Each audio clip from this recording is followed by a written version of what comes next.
আসসালামু আলাইকুম ভিউয়ার্স, আজকে এসেছি আমি নাগেটের রেসিপি নিয়ে।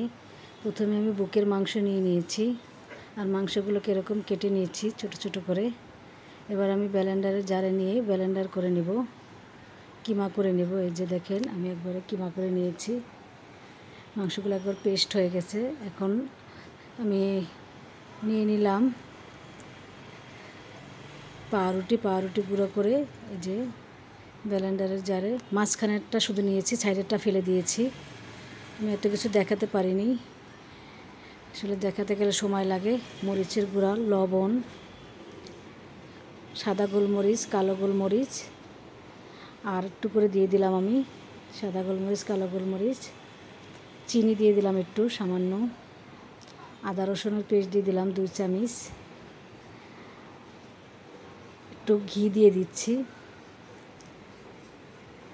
আর দিয়ে দিব লেবুর রস 1.5 চামচের মতো, 1.5 চামচ সয়া সস। সবগুলো উপকরণ দিয়ে এখন আমি ভালো করে মেখে নেব। ঝাল যে যেরকম খাবেন ওরকম অনুযায়ী দিবেন। আমি ভালো করে মাখাইয়া চটকায় নিয়েছি। এখন আমি এটাকে এখানে রাখবো, রেখে ভালো করে একটু সমান করে একটা করে নেব, রুটির মতো করে নেব, মোটা করে।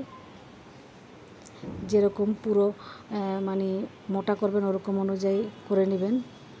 আসলে নাগেট দেখতে যেরকম হয়। আমি সাইড কেটে নিয়েছি, কেটে ফেলে দিলাম, সাইড রেখে দিয়েছি। ওটা দেওয়ার পরে করে নেব আমি। এই যে এরকম করে স্কোয়ার শেপ করে কেটে নেব আমি সবগুলো। নাগেট রেডি করে নেব। এখন ডিম নিয়ে নিয়েছি 2টা আর ব্রেড ক্রাম নিয়ে নিয়েছি। ডিমের ভিতরে চুবাইয়া ডিমের চুবানোর আগে আমি একটু কর্নফ্লাওয়ার দিয়ে একটু লাগাই নিয়েছি। কর্নফ্লাওয়ার লাগানোর পরে তারপর আমি ডিমে চুবাইছি। তারপর আমি ব্রেড ক্রামে ভালো করে গড়ায় মাখাই নিলাম। এই যে দেখেন রেডি হয়ে গেছে আমার নাগেট। এখন আমি তেলে ভেজে দেখাবো।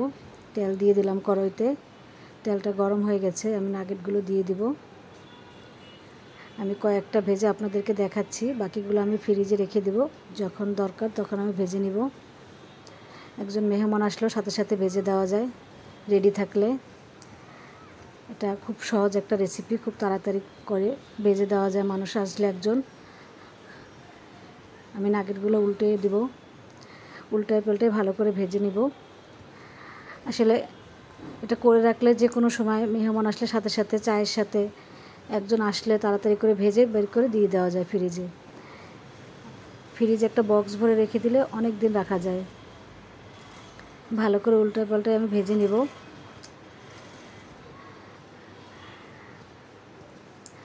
আমার বাচ্চাদের তো খুবই পছন্দ এটা, ওদেরকে করে দিলে ওরা অনেক খেতে পারে।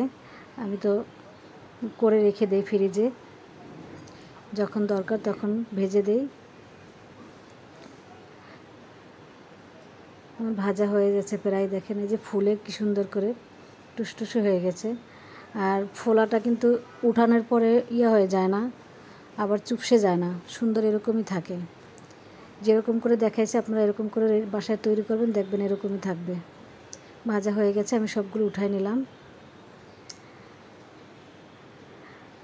আমার মেয়ে আবার চিকেন খাবে একটু, তাই আলাদা করে আবার একটু চিকেন ফ্রাই করতেছি ওর জন্য, এটা আমি দেখালাম না। এই যে দেখেন রেডি হয়ে গেল আমার নাগেট। আপনারা বাসায় সবাই ট্রাই করবেন আর আমার চ্যানেলটাকে সাবস্ক্রাইব করবেন। ভালো থাকবেন। দেখেন আমি কেটে দেখাই দিলাম।